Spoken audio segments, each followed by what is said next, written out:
ॐ हरिः ॐ श्री गुरुभ्यो नमः। हरिः ॐ। ॐ शन्नो मित्रः शं वरुणः शन्नो भवत्वर्यमा शन्न इन्द्रो बृहस्पतिः शन्नो विष्णुरुक्रमः। नमो ब्रह्मणे नमस्ते वायो त्वमेव प्रत्यक्षं ब्रह्मासि त्वमेव प्रत्यक्षं ब्रह्म वदिष्यामि ऋतं वदिष्यामि सत्यं वदिष्यामि तन्मामवतु तद्वक्तारमवतु अवतु माम् अवतु वक्तारम्। ॐ शान्ति शान्ति शान्तिः। ॐ सहनाववतु सहनौ भुनक्तु सह वीर्यं करवावहै तेजस्विनावधीतमस्तु मा विद्विषावहै। ॐ शान्ति शान्ति शान्तिः। सदाशिवसमारम्भां शङ्कराचार्यमध्यमाम् अस्मदाचार्यपर्यन्तां वन्दे गुरुपरम्परां। श्रुतिस्मृतिपुराणानाम् आलयं करुणालयं नमामि भगवत्पादं शङ्करं लोकशङ्करं शङ्करं शङ्कराचार्यं केशवं बादरायणं सूत्रभाष्यकृतौ वन्दे भगवन्तौ पुनः पुनः। ईश्वरो गुरुरात्मेति मूर्तिभेदविभागिने व्योमवद्व्याप्तदेहाय दक्षिणामूर्तये नमः। निधये सर्वविद्यानां विशदे भवरोगिणां गुरवे सर्वलोकानां दक्षिणामूर्तये नमः। ॐ नमः प्रणवार्थाय शुद्धज्ञानैकमूर्तये निर्मलाय प्रशान्ताय दक्षिणामूर्तये नमः। मंगलम्। ॐ नमः श्रीशङ्करानन्द गुरुपादाम्बुजन्मने। ॐ नमः श्रीशङ्करानन्द गुरुपादाम्बुजन्मने। सविलासमहामोहग्राहग्रासैककर्मणे सविलासमहामोहग्राहग्रासैककर्मणे।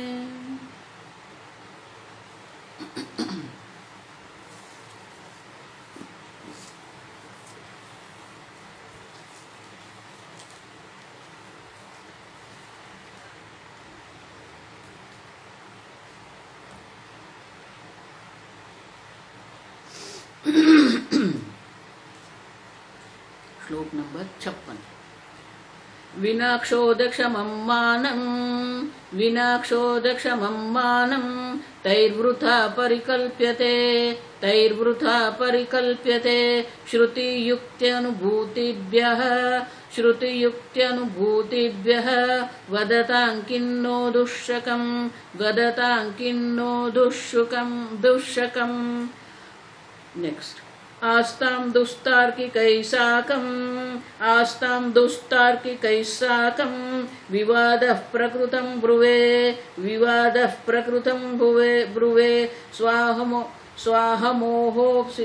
स्वाहमोसिद्धमेकत्वं कूटस्थपरिणामिनोः।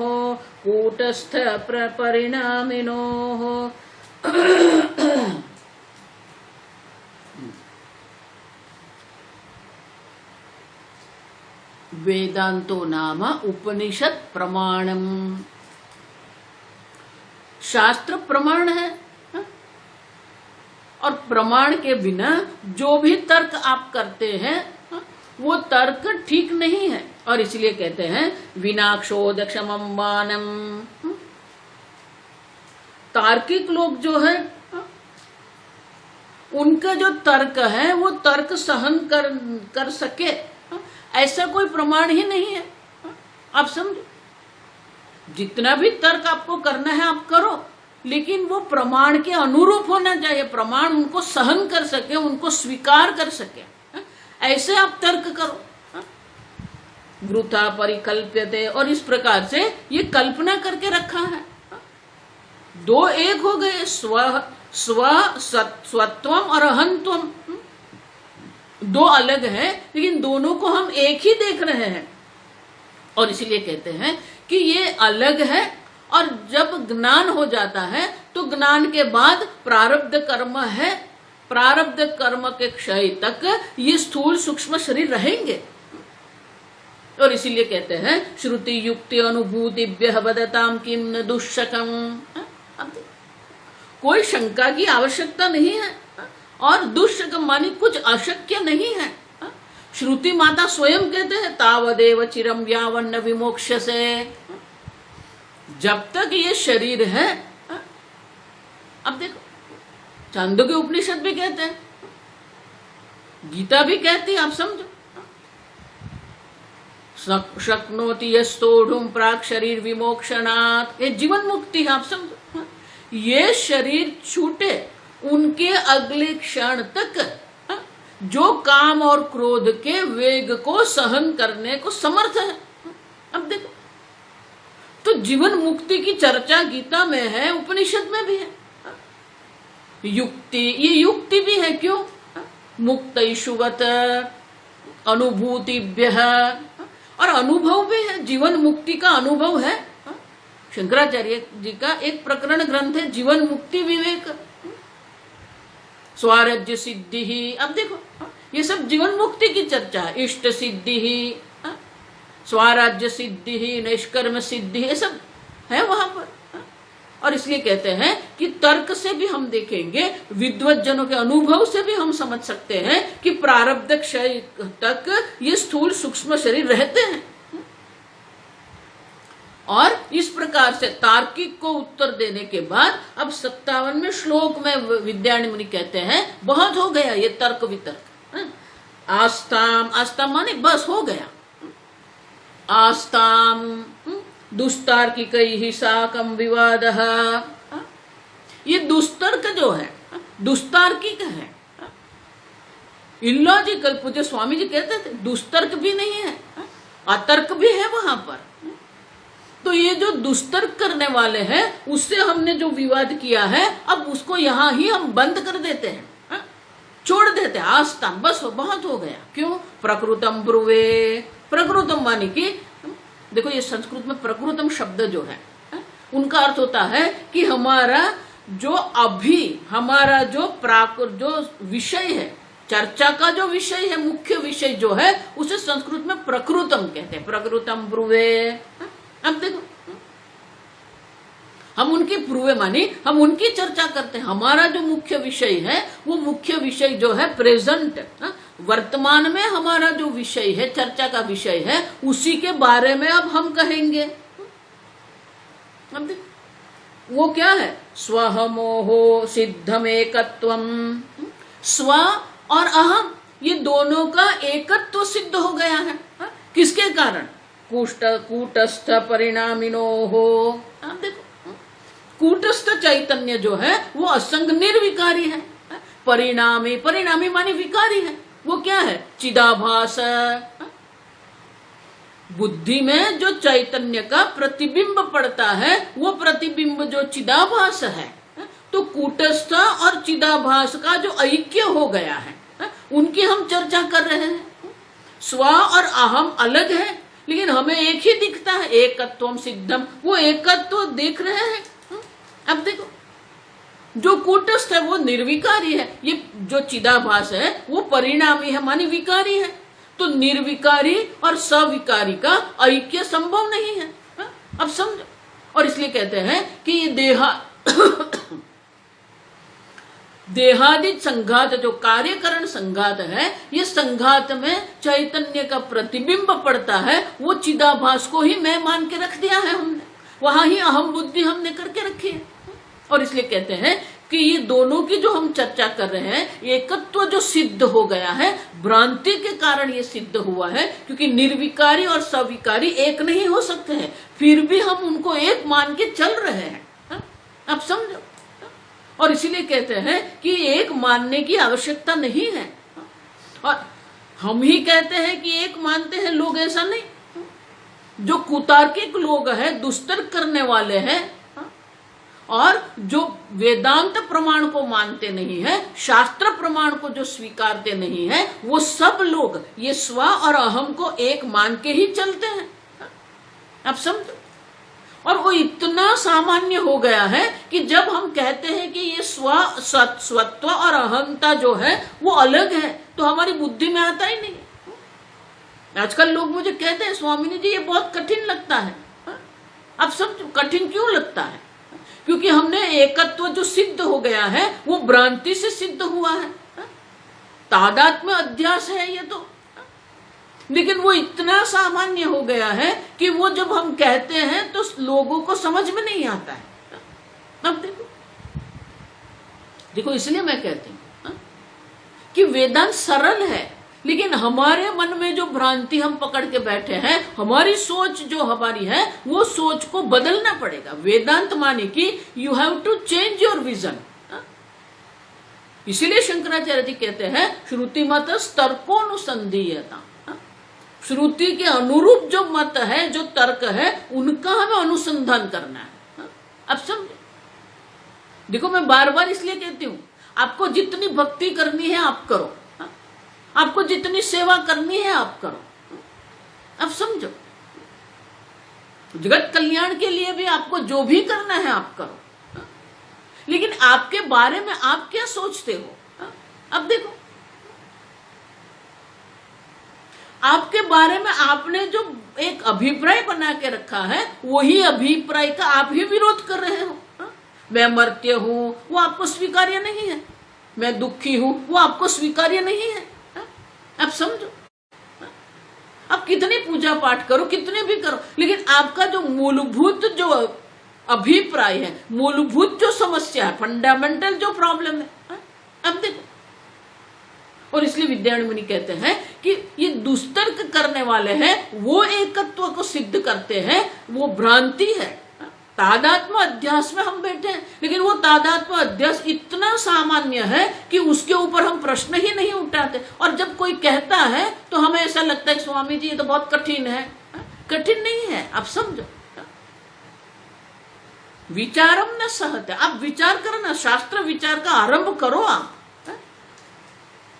लोगों को कर्म में इतनी आसक्ति है, अब समझो, इतना मैं कर्म करूं, इतना कर्म फल मुझे मिलेगा, इतना भोग मैं करूंगा। अब देखो,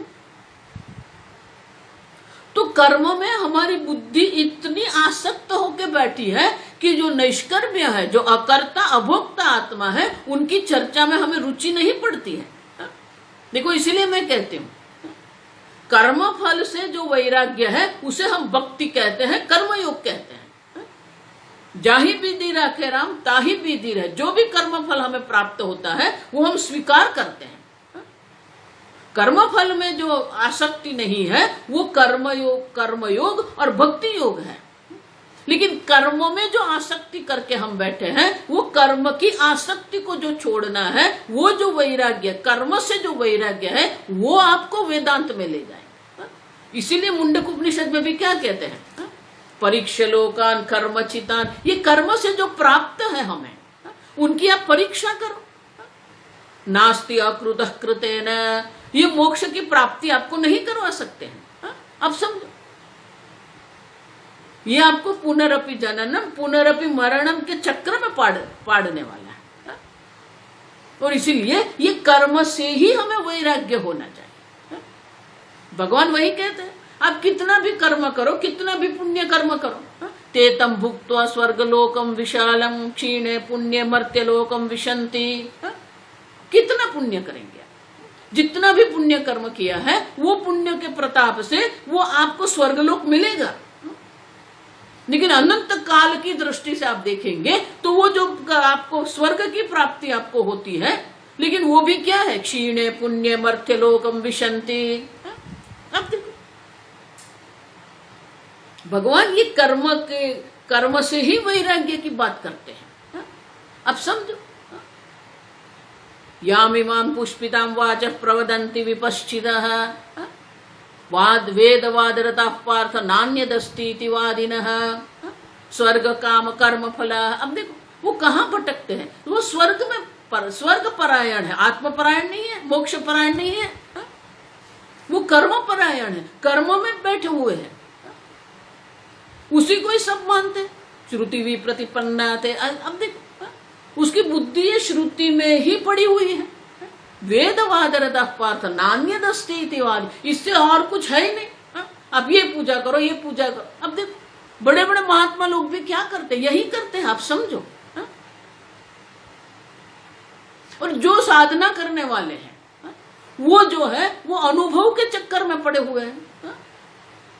ये अनुभव कराएंगे, ये अनुभूति कराएंगे, दिव्य अनुभूति कराएंगे। बाद में क्या है कि दिव्य अनुभूति आपके जन्म मरण के चक्र के कारण की निवृत्ति कर सकते हैं क्या? नहीं। आप समझते, जो कर्मठ है, जो संसारी है, वो कर्म में पड़े हुए हैं, वो कर्म से आ सकते हैं। थोड़ा बहुत संसार से जिसको वैराग्य हो गया है, जो साधना करने वाले हैं, वो उपासना में ही बैठे हुए हैं। वो उतनी साधना करते रहते हैं।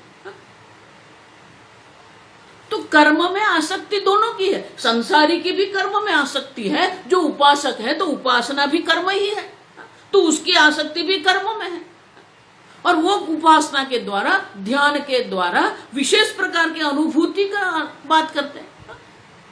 जिसको यह अनुभव पर बहुत विश्वास है ना, उनको ये मांडुक्य उपनिषद का दूसरा जो कारिका का प्रकरण है, वही तथ्य प्रकरण देखो। आप समझो,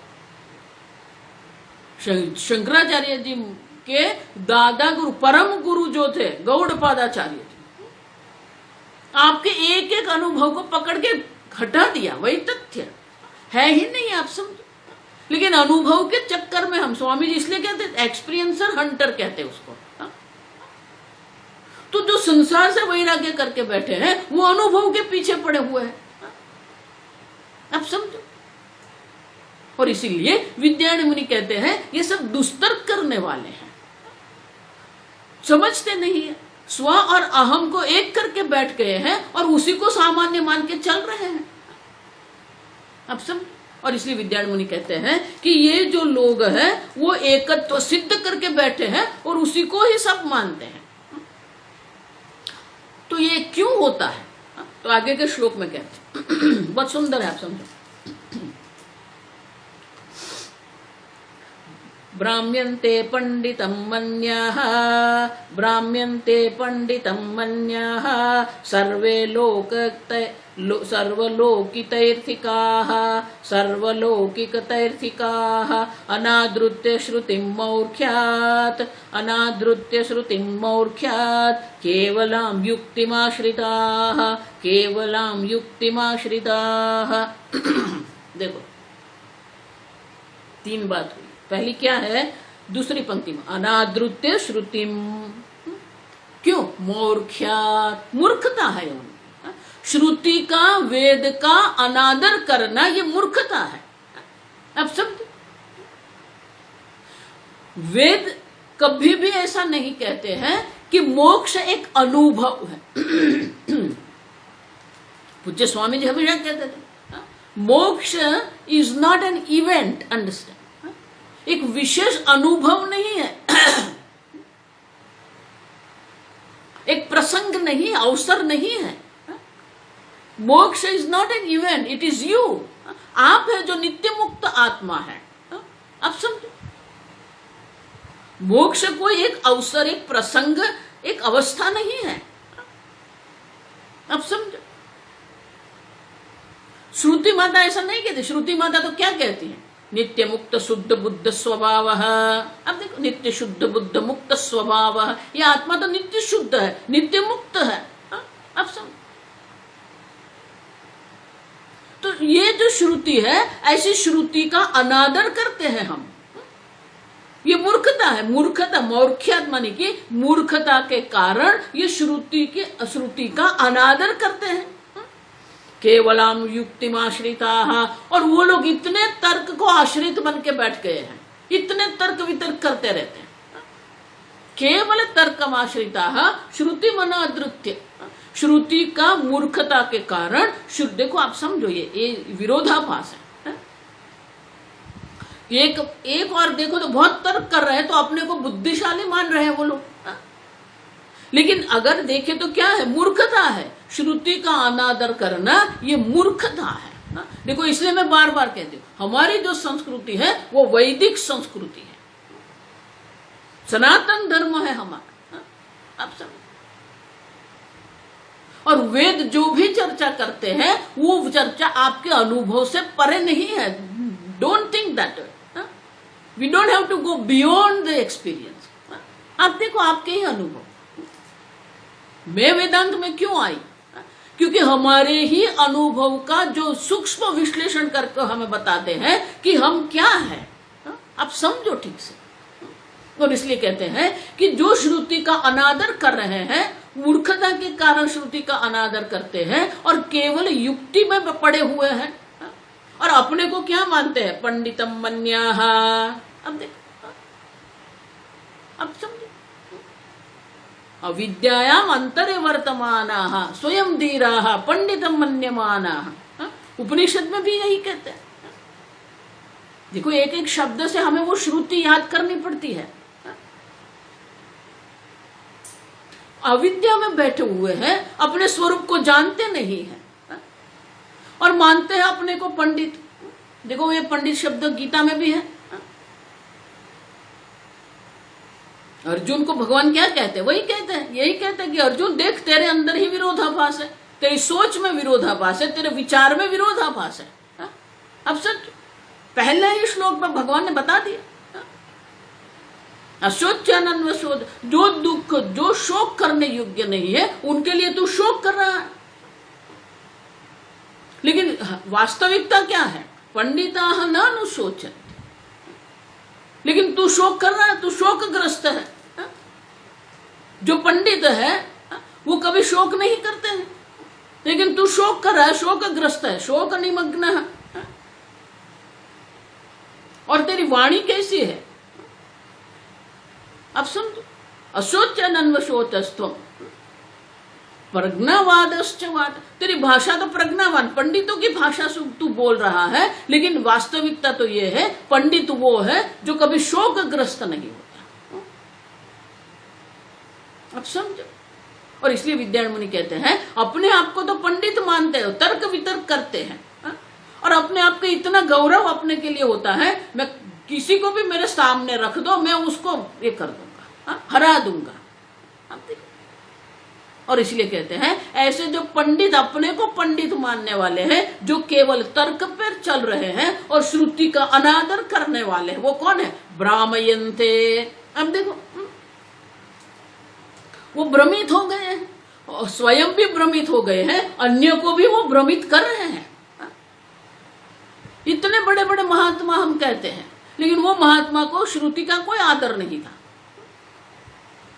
वो अपने मन की चलाते थे। अब समझो। और इसलिए कहते हैं ब्राह्म्यन्ते पंडितम मन्यमान सर्वे लोकतैर्थिकाः। अब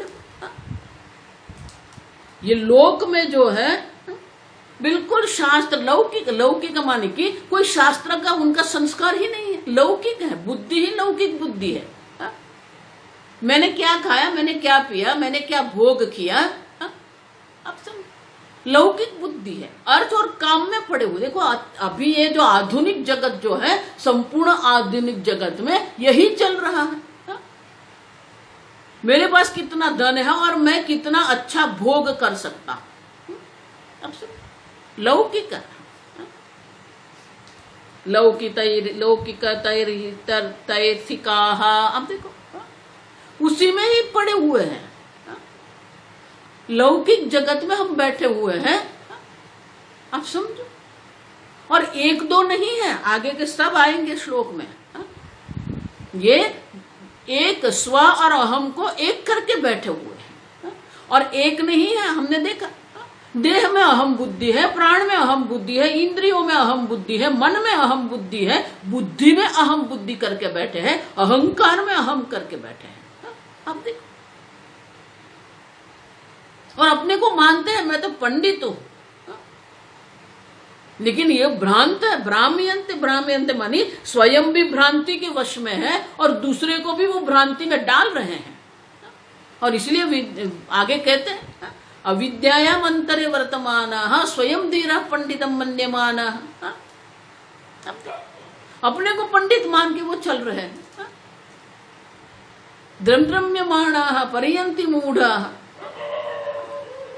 जन्म मरण के चक्र में पड़ रहे हैं।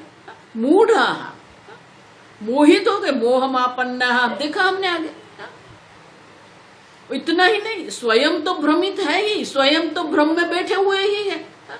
अंधे नैव यथा नियमाना यथा अंधा।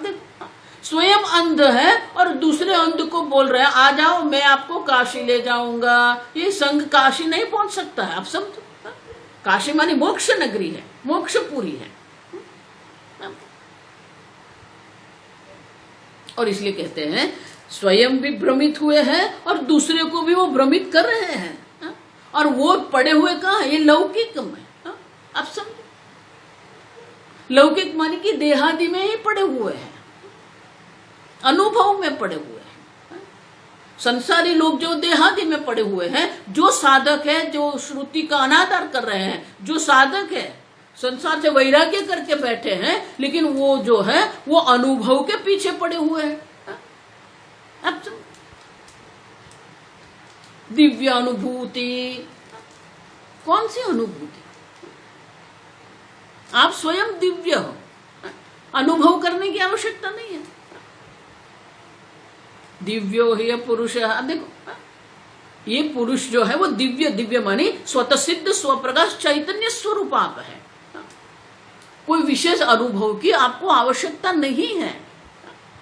आप समझो, तो जो साधक है, जो संसार से वैराग्य करके बैठे हैं, वो अनुभव के पीछे पड़े हुए हैं। और इतने अनुभव के पीछे पड़े हुए हैं, दूसरों के भी वहां ले जाते हैं, आ जाओ आ जाओ। आप समझो, और इसलिए कहते हैं भ्राम्यंत, ये सब जो है भ्रांति में पड़े हुए हैं। और इसीलिए ये कूटस्थ असंग चैतन्य और जो चिदाभास जीव है, दोनों को एक मान के चल रहे हैं। एक परिणामी है, विकारी है, दूसरा निर्विकारी है, वो दोनों को एक मान के चल रहे हैं। और इसलिए कहते हैं कि इस प्रकार से ये जो तार्किक लोग जो है अनुभव के पीछे हुए पड़े हुए हैं, वो अपने को पंडित मानते हैं। इतना ही नहीं, आगे के श्लोक में कहते हैं अभी कि वो लोग भी उपनिषद पढ़ते हैं, गीता भी पढ़ते हैं, लेकिन अपने दिमाग में, अपनी बुद्धि में जो अर्थ है वो अर्थ श्रुति में देखने का प्रयास करते हैं।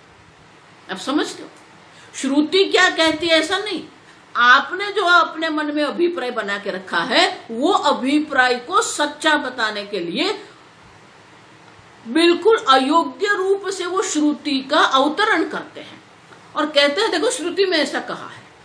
आप समझो, और इसलिए आगे के श्लोक में कहते हैं विद्यारण्य कि ये जो तार्किक लोग हैं ऐसे चुप नहीं बैठते। ये अनुभव के पीछे जो पड़े हुए हैं वो लोग ऐसे चुप नहीं बैठते हैं। और वो एक दो नहीं है, अनेक प्रकार के हैं। अभी ये 59वें श्लोक से आगे चलेंगे, जो ये एक एक करके बैठे हैं उनके बारे में विद्यारण्य मुनि अब विस्तार से कहते हैं। तो आगे का श्लोक पढ़ेंगे। पूर्वा पर परामर्श विकलास्तत्र केचन, पूर्वा पर परामर्श विकलास्तत्र केचन, वाक्याभासान् स्वस्वपक्षे वाक्याभासान् स्वस्वपक्षे योजयन्त्यप्यलज्जया योजयन्त्यप्यलज्जया। अलज्जया, किसी भी प्रकार की लज्जा नहीं है उनमें। अब योजयन्ति अपि वाक्याभासान्,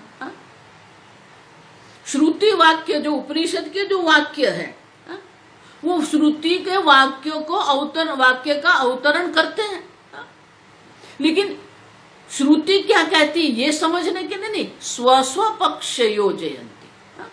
स्व पक्ष माने कि अपने पक्ष में अपने विचार, अपने अभिप्राय, अपने मत को सिद्ध करने के लिए वो श्रुति वाक्य का उपयोग करते हैं। इसलिए वो वाक्य नहीं, श्रुति वाक्य नहीं, श्रुति वाक्य का आभास है। आप समझो ठीक से, वाक्य आभास। अब देखो क्यों पूर्व अपर परामर्श विकलाः, विकल माने कि असामर्थ। पहले क्या कहा हुआ है, बाद में क्या कहेंगे उसको पूर्वापर कहते। पूर्व माने पहले, आगे क्या कहा गया है, बाद में क्या कहने वाले हैं, उनका परामर्श, उनके ऊपर विचार नहीं करते वो लोग। अपने मत के अनुरूप से वो वाक्य बोल देते हैं। देखो बहुत सारे ये जो भक्ति योग वाले जो है ना, वो 15वां अध्याय का वो श्लोक बोलते रहते हैं। देखो भगवान ने क्या कहा है, ममैवांशो जीवलोके, ये जीव भगवान का अंश है। किसने कहा जीव भगवान का अंश है? नहीं नहीं, भगवान ने कहा ना ममैवांश, ये मेरा अंश है। अब समझो, भगवान तो कहते हैं उत्तम पुरुषस्तु अन्य है परमात्मा उदाहृत। आप तो वो पुरुषोत्तम है। अब वो लोग नहीं नहीं, भगवान ने कहा कि ये जीव जो है भगवान का अंश है। समझो ठीक से, तरंग जो है वो समुद्र का अंश नहीं है। तरंग जो है वो भी जल है, और जो समुद्र है वो भी जल है। अब समझो क्या क्या अवतरण लोग करते हैं। उपनिषद के वाक्य का भी कहाँ अवतरण करते हैं, लेकिन आगे पीछे क्या कहा वो नहीं देखेंगे। श्रद्धावान लभते ज्ञानम, बस बोल दिया आधा वाक्य। जिसके अंदर श्रद्धा है उसे ज्ञान अवश्य होता है।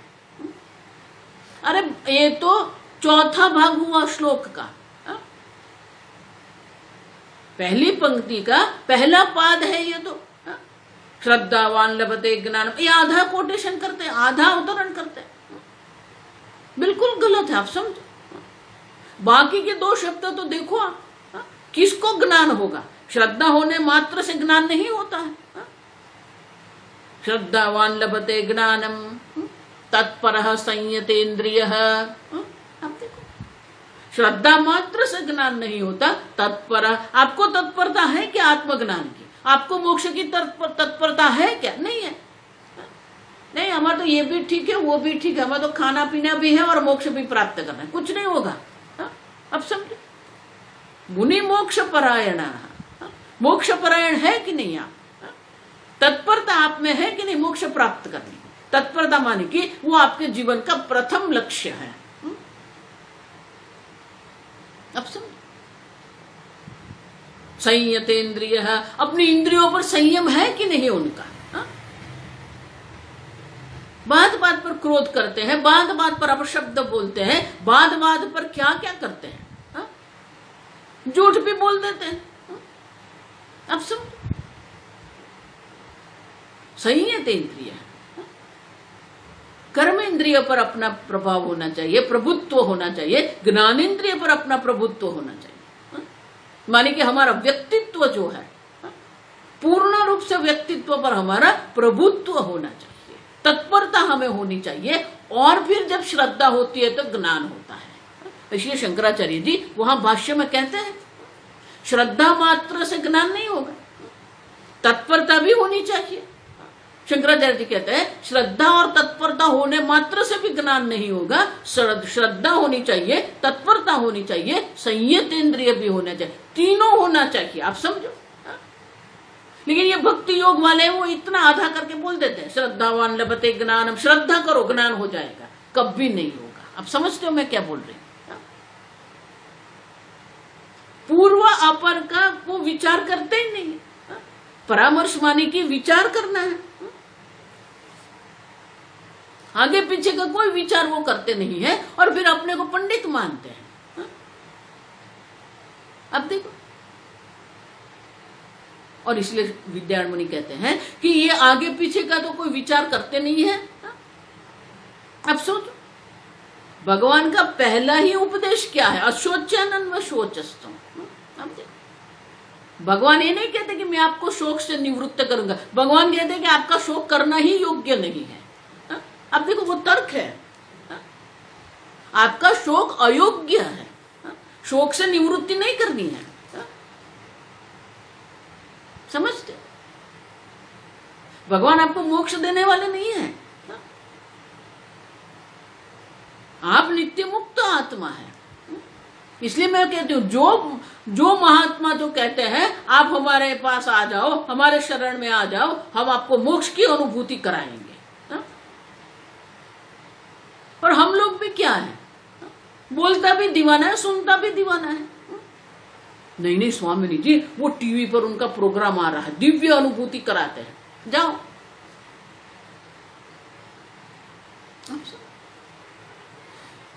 टीवी पर आने से वो सत्य हो जाएंगे? श्रुतिमान अनादृत्य। आप देखो, इसीलिए श्रुति कहते हैं कि श्रुति का तो अनादर कर रहे हैं, मूर्खता है उनकी, आधे आधे का करते हैं। तत्र केचन, बहुत लोग, केचन मानी ऐसे बहुत लोग हैं जो श्रुति का अनादर करते हैं, मूर्खता के कारण श्रुति का अनादर करते हैं, श्रुति प्रमाण को तो मानते नहीं है, वो अपने तर्क से ही वो चलाते हैं और अपने तर्क को सिद्ध करने के लिए वो श्रुति का ही अवतरण करते हैं। और ऐसे एक दो नहीं, आप समझो, केचन माने बहुत ऐसे लोग हैं, बहुत ऐसे संप्रदाय है। और इसीलिए अभी एक एक को पकड़ के विद्यारण्य मुनि हमें समझाएंगे कि कैसे कैसे लोग हैं, किस किस प्रकार से वो दुष्टक करते हैं और किस किस प्रकार से वो श्रुति का अनादर करते हैं। और इसीलिए अगले श्लोक में कहते हैं, पहला जो है, आप समझो, संपूर्ण कार्यकरण संगात में वो अहम बुद्धि करके बैठे हैं। मैं देह हूं, मैं इंद्रिय हूं। तो एक एक को पकड़ के आप समझा रहे हैं विद्यारण्य में, तभी आपको समझ में आएगा ना कि स्व और अहम जो है वो एक हो गया है, अलग है। तो उसको समझाने के लिए ये अन्य प्रकार के जो विचार जो है, अन्य प्रकार के जो संप्रदाय है, उनकी बात अभी कर रहे हैं, जो हमें स्पष्ट हो जाए। आगे का श्लोक पढ़ेंगे। कूटस्थादि शरीरांत संगतस्यात्मतां जगुः, कूटस्थादि शरीरांत संगतस्यात्मतां जगुः, लोकायतः पामराश्च, लोकायतः पामराश्च प्रत्यक्षाभासमाश्रिताः, प्रत्यक्षाभासमाश्रिताः। अब पहला कौन है? जो प्रत्यक्ष प्रमाण को, शास्त्र प्रमाण को नहीं मानते हैं, प्रत्यक्ष प्रमाण को वो मानते हैं। आप समझो ठीक से। अभी वो प्रत्यक्ष प्रमाण को भी पूर्णतः नहीं है मानते।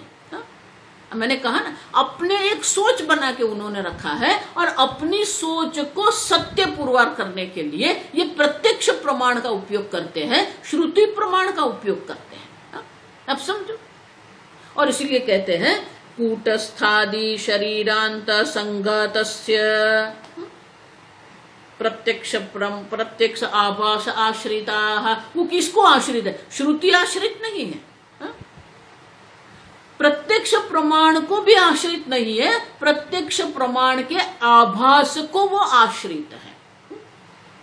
देखो, मैं हमेशा इसलिए बार बार आपको कहती रहती हूं, आपका प्रत्यक्ष प्रमाण जो है वो भी आपको ये नहीं कहता है कि ये शरीर आत्मा है। आप ठीक से समझो। आपका प्रत्यक्ष प्रमाण तो ये कहता है कि ये जगत जो है वो विकारी है। आपका प्रत्यक्ष प्रमाण तो आपको कहता है ये शरीर विकारी है। देहिनोस्मिन यथा देहे कौमारम यौवनम जरा, ये आपका प्रत्यक्ष अनुभव है। ये शरीर का जन्म हुआ, ये आपका प्रत्यक्ष है। ये शरीर की मृत्यु होगी, ये प्रत्यक्ष है आपका। आप समझते हो? वो प्रत्यक्ष प्रमाण को भी नहीं मानते हैं, प्रत्यक्ष प्रमाण के आभास में बैठे हुए हैं। आपका प्रत्यक्ष प्रमाण ये नहीं कहता है कि आपका शरीर आप है।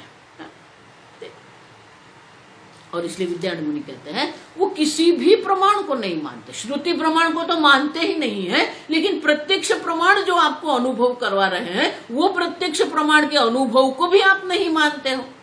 आप देखो, जन्म से आपकी जो भी वय है, आप देखो शरीर बदलता रहा, आप तो उस बदलते हुए शरीर के साक्षी हो, निर्विकारी साक्षी हो, लेकिन शरीर में अहम बुद्धि करके आप बैठे हो। आपका प्रत्यक्ष प्रमाण ये नहीं कहता है कि ये शरीर आत्मा है, ये प्रत्यक्ष प्रमाण का आभास है। और वो प्रत्यक्ष प्रमाण के आभास में आश्रित होकर बैठे हैं, और क्या कहते हैं, शरीरादि संघातस्य आत्मताम जगुहु। तो प्रत्यक्ष प्रमाण के आभास में बैठे हुए जो लोग हैं वो कूटस्थ से आरंभ करके, अब देखो कूटस्थ आदि, आदि माने आरंभ, कूटस्थ से आरंभ करके शरीरांत, ये स्थूल शरीर तक पर्यंत संघातस्य आत्मताम जगुहु। जगुहु माने कहते हैं, कूटस्थ से आरंभ करके ये स्थूल शरीर तक सबको वो आत्मा मान के चल रहे हैं। देह आत्मा है, इंद्रिय आत्मा है। अब देखो, लेकिन वो क्या है, लोकायता। अब देखो वो लोकायतिक है। लोकायत माने कि वो जो हमारे प्रत्यक्ष प्रमाण से जो अनुभव होता है उसी को मान के चलते हैं। उसको चारवाक कहते हैं हम लोग, चारुवाक। उनकी वाणी इतनी सुंदर है, आकर्षित है। चारु माने कि वो उतनी उनकी वाणी जो है इतनी हमें आकर्षित करने वाली होती है। भगवान भी वही कहते हैं, याम इमाम पुष्पिताम वाचम। उनकी वाणी जो है जैसे पुष्प से आच्छादित जो वृक्ष होता है वो हमारे मन को आकर्षित करता है, उसी प्रकार से उसकी वाणी भी ऐसी ही है। ऐसे तर्क वितर्क करते हम उसके पीछे पागल हो जाते हैं, हमारे मन को आकर्षित कर देते हैं। चार्वाकाः लोकायताः कौन है, पामराश्च। पामर है वो लोग। अब समझो पामर माने क्या है, जो श्रुति का अनादर करने वाले हैं, जो प्रत्यक्ष प्रमाण में ही बैठे हुए, वो पामर है। पामर माने कि विचार में दरिद्रता है। पामर माने क्या है, विचार में दरिद्रता है। बाहर से दरिद्रता नहीं है, विचार की दरिद्रता है। अब सब पामर माने क्षुद्र। ये जो जीव जंतु होते हैं उसको हम पामर जीव कहते हैं। खाया पिया सो गए, बस वही करते। चार्वाक मानी क्या है, यावत जीवम सुखम जीवेत। जब तक जी रहे आप आराम से रहो। ऋणम कृत्वा घृतम पिबेत। नहीं मिल रहा है, लोन ले लो बैंक से। ऋणम कृत्वा, लोन माने ऋण, आप समझो। घृतम पिबेत, अच्छे से अच्छी गाड़ी चलाओ, लोन ले लो, गाड़ी के लिए भी लोन ले लो। देखो ये जो लोन का जो है ना, ये पाश्चात्य संस्कृति है, हमारी नहीं है। ऋण करके भी आप क्या करो, घृतम पिबेत माने कि अच्छे से अच्छा भोग करो। अरे लोन लेंगे, भरना पड़ेगा लोन। भस्मीभूतस्य देहस्य, ये देह भस्मीभूत हो गए, वापस कोई आया, कोई नहीं आया ना, तो कौन लोन भरेगा। अब ये उनकी सोच है। भस्मीभूतस्य देहस्य कुत आगमन, कौन वापस आया है, कोई वापस नहीं आ रहा। तो यावत जीवित, जब तक जीते हैं आराम से रहो, भोग करते रहो। अब देखो ये पामर लोग हैं। आप समझो, आप कितना खाते हो, आपका बंगला कितना बड़ा है, आपके पास कितना धन है, आपके पास कितने की ये आपका पामर चिंतन है। आप लोग मानते होंगे मैं तो बहुत बड़ा हूं। पामराः, पामर लोग है, क्षुद्र है। ये विचार से पामर है, विचार से वो क्षुद्र है, सोचते नहीं है। ठीक, और इसलिए कहते हैं कि ये जो लोग है, ये पामर लोग जो है, वो लोग क्या करते हैं, ये जो उपाधि है, कार्यकरण संघात है, उसी में अहम बुद्धि करके बैठे हैं, उसी को सर्वस्व मान के बैठते हैं, उसी को ही आत्मा मान के वो बैठे हैं और उसी को सबको मानते हैं। अब समझते, ये लौकिक लोग हैं, संसारी लोग हैं, जो ये मैं देह को कैसे ठीक करूं।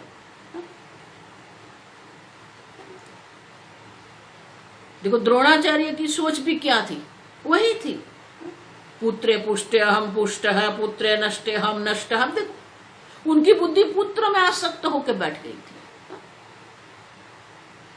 इतने बड़े द्रोणाचार्य थे, इतने बड़े शास्त्र के जानकार थे, परशुराम के शिष्य थे। परशुराम माने कि भगवान के अवतार है वो, फिर भी उनकी सोच तो कहां अटक गई थी, पुत्र में अटक गई थी। अब देखो कहीं न कहीं हमारी बुद्धि अटक के रह जाती है, देह में अटक जाती है, भोग में अटक जाती है। और इसलिए कहते हैं पामर, ये पामर लोग है, क्षुद्र लोग है, और ये देहादि संगात में ही आत्म बुद्धि करके बैठे हुए हैं। यही आत्मा ऐसा कहते हैं, देह को प्रसन्न रखो। और इसलिए कहते हैं इस प्रकार से वो लोग जो है वो स्थूल शरीर से आरंभ करके कूटस्थ तक सबको आत्मा मान के चलते हैं, लेकिन है तो वो संघात। आप देखो संघात ही पुरवार करता है कि वो सत्य नहीं, वो आत्मा नहीं हो सकता। आप देखो हम देख के गए संघात मानी क्या है। स्वामी जी की अंग्रेजी में व्याख्या संघात की क्या है, intelligently put together to serve a purpose, विशेष प्रयोजन सिद्ध करने के लिए। अब समझो, विशेष प्रयोजन को सिद्ध करने के लिए बुद्धि पूर्वक की जो रचना है उसे संघात कहते हैं। संघात माने कि अनेक अंग उपांग को एक साथ रखा है, इंटेलिजेंटली पुट टुगेदर। तो जब वो अनेक अंग उपांग का बना हुआ है तो वो आत्मा कैसे हो सकता है। आपका शरीर भी संघात है, ये जगत भी संघात है, सूर्यमंडल भी संघात है, हमारी जो निहारिका है वो भी संघात है। अब जगत में कुछ भी देखो, ये पुस्तक है, पुस्तक भी संघात है, पुष्प देखो, पुष्प भी संघात है, आंख देखो, आंख भी संघात है। तो जो संघात है वो संघात शब्द ही पुरवार करता है, सिद्ध करता है कि वो एक नहीं है, वो आत्मा नहीं है, लेकिन वही संघात में आत्म बुद्धि करके बैठे।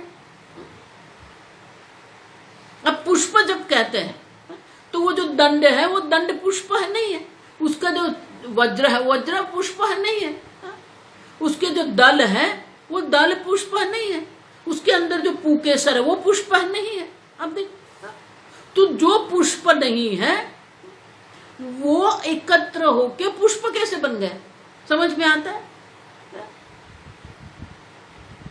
न दंड पुष्प है, न वज्र पुष्प है, न दल पुष्प है, न पुकेसर पुष्प है, और इनके एक विशेष प्रकार की रचना बनाई। बुद्धि पूर्वक की रचना है, इंटेलिजेंटली पुट टुगेदर है, और उनका एक विशेष प्रयोजन भी है। तो पुष्प जब हम कहते हैं तो जब हम वस्तु देखने जाते हैं तो वस्तु पुष्प हमें नहीं मिलती है, वो तो अनेक अंग उपांग की एक विशेष रचना है। अब जिसको हमने दल कहा, पत्ती, फूल की जो पत्तियां होती है, पेटल्स जिसको कहते हैं, अब वो पत्ती भी जिसको हमने कहा वो भी अनेक अंग उपांग की बनी हुई है, अनेक कोश है। अब वो जो कोश हम कहते हैं वो कोश भी जो है वो भी अनेक अंग उपांग का बना हुआ है। कोश की दीवार भी है, कोश के अंदर वो एक रस भी है, कोश केंद्र भी है, तो ये संघात है। अब जब वो संघात है तो वो चेतन नहीं हो सकता, वो जड़ है, वो एक नहीं है, फिर भी उसे मनुष्य में, आप समझो, ये संघात में ही आत्मबुद्धि करके बैठे हैं वो लोग। और इसीलिए पामराः, पामर लोग हैं, विचार नहीं करते।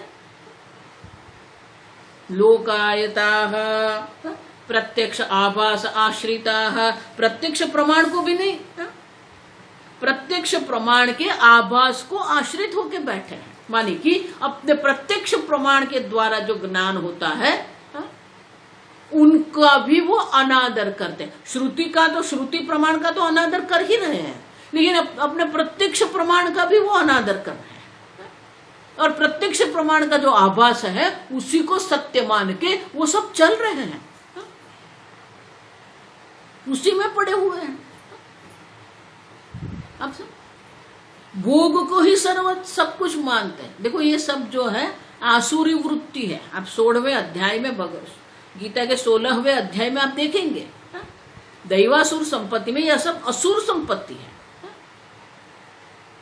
देह को ही आत्मा मान के वो चल रहे हैं।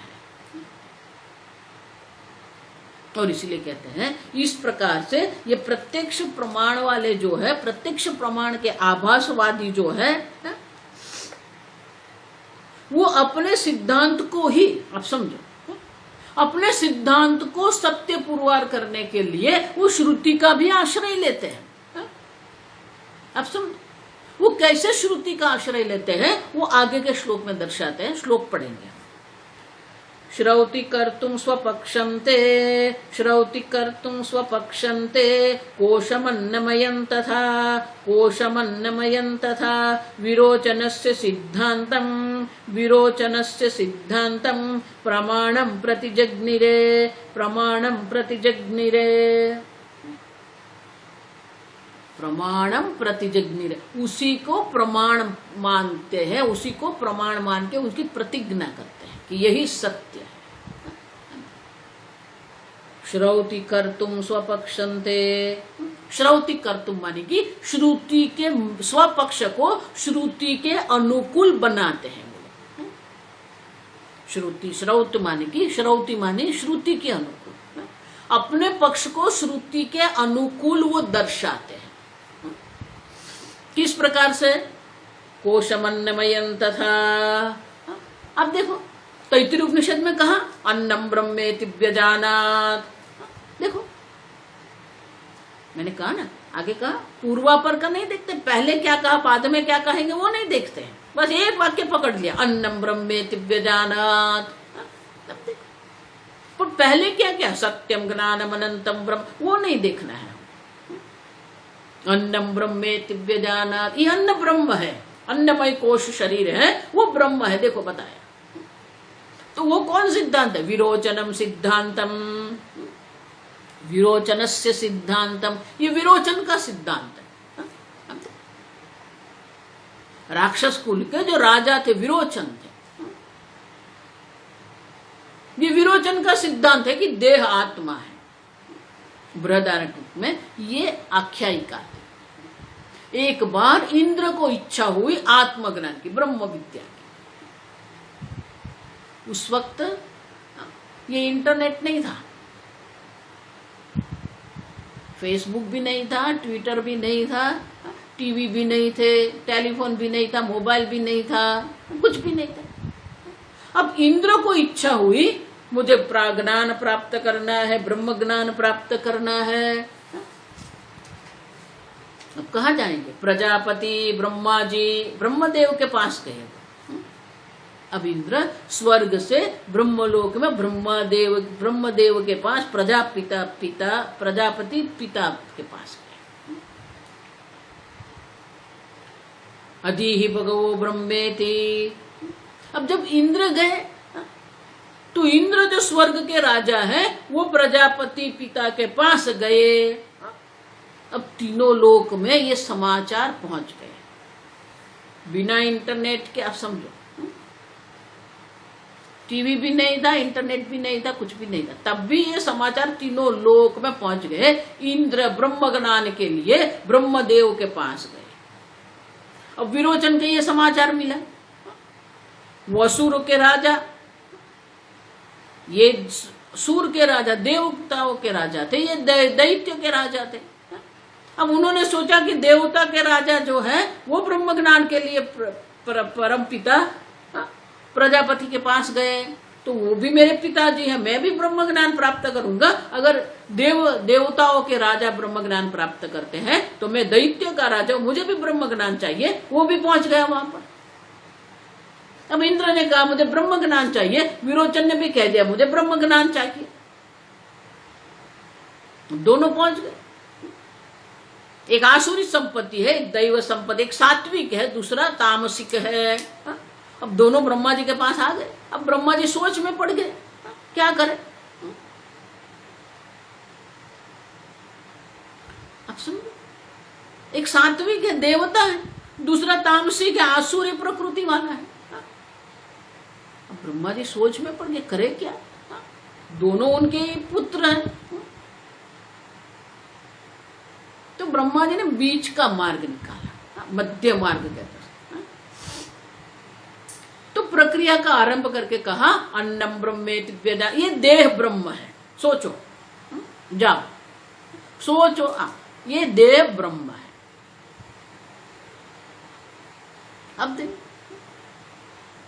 अब जाओ कह दिया। अब विरोचन ने सोचा कि ये देह ब्रह्म है, ये देह आत्मा है, तो ये देह को ही प्रसन्न करना है, बस।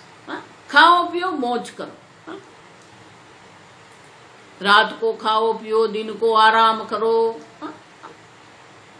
वो तो इतना प्रसन्न हो गया, वो असुर लोक में जाके कहा हाँ जो ब्रह्मदेव परम पिताजी है उन्होंने कहा ये देह आत्मा है, ब्रह्म है, बस अभी ये देह को प्रसन्न करो, आप खाओ पियो मौज करो। अब इंद्र सात्विक था, वो गया, वो जा रहा था, रास्ते में एक बड़ा सा सरोवर है, तालाब। वो सरोवर में उनको पानी में अपना प्रतिबिंब देखा, ये देह का प्रतिबिंब देख के वो प्रतिबिंब देख के सोच में पड़ गए कि ये देह अगर आत्मा है तो ये तो प्रतिबिंब है, मैं ये प्रतिबिंब को देख रहा हूं, तो ये देह आत्मा कैसे हो सकता है। वापस गया, अब वापस गए।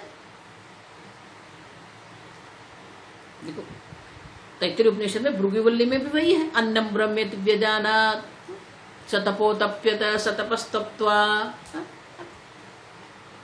उसी प्रकार से इंद्र ने भी सोचा, विचार किया, वापस गए। प्राणम ब्रह्मेति व्यजानात्, और इसलिए एक वाक्य को, श्रुति के एक वाक्य को पकड़ के अपने पक्ष को वो सिद्ध करते हैं। अन्नम ब्रह्मेति व्यजानात्, ये विरोचन सिद्धांत है, आप समझो, उसी को मानते हैं। आप समझ रहे हैं। अभी श्रुति अनादृत्य, ये श्रुति का अनादर कर रहे हैं। पूर्वापर का देखते नहीं, पहले क्या कहा बाद में क्या कहेंगे वो नहीं देखते हैं। अन्नम ब्रह्मेति व्यजानात् कहा, अन्योंतरात्मा प्राणमय, वो नहीं देखेंगे, बस कह दिया अन्नम ब्रह्मा। और इस प्रकार से पहले क्या, आगे पीछे क्या कहते, पहले क्या कहा बाद में क्या कहेंगे, उन पर कोई सोचता नहीं, अपने मन में आ गया अन्न ब्रह्म है, बस बात खत्म हो गई। अब ये पहला है, दूसरा भी है, आगे चलेंगे, कल देखेंगे कि ऐसे एक एक वाक्य को कैसे हम अपने मत को सिद्ध करने के लिए उपयोग करते हैं। ये श्रुति का अनादर है और ये सोच में पामरता है, हमारे सोच में क्षुद्रता है, और इसलिए एक एक को करके विद्यान मुनि समझाते हैं कि स्व और अहम को कैसे एक करके वो लोग बैठे हैं। आगे हम कल देखें।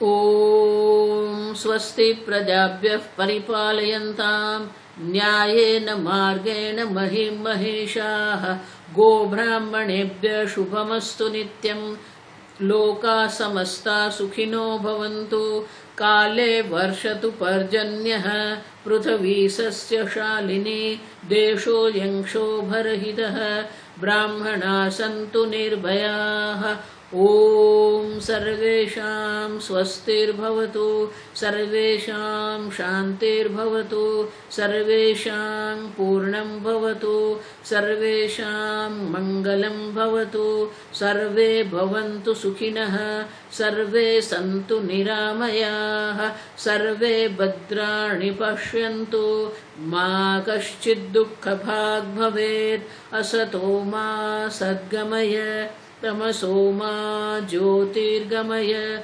मृत्योर्मा अमृतङ्गमय।